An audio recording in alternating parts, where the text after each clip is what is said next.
Hello class, I just wanted to show a quick video on how to insert a text box and then kind of make it cover up this original picture. So here's our fancy periodic table that we have always had.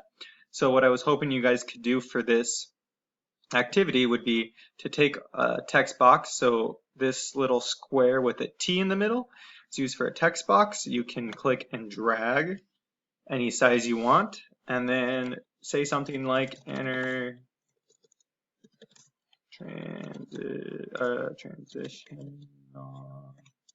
transition metals. So say enter any kind of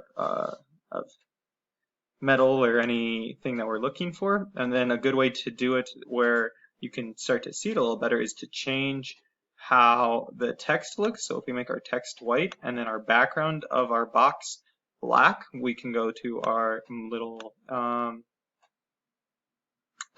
paint bucket is a fill color. If we change our fill color to black, it now looks nice and black like this.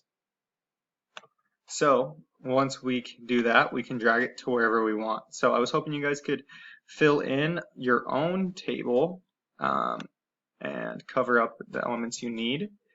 You can also turn these text box by using this top little button. You can turn it to 90 degree to allow it to go maybe in one of these columns. But for now, this one we just needed this, and then you can even make it look have a bigger font size so it fills the box. You're welcome to change any colors that you want, make it as pretty or be creative as you want, but I just wanted to show you how to do that in case you didn't know. Thanks.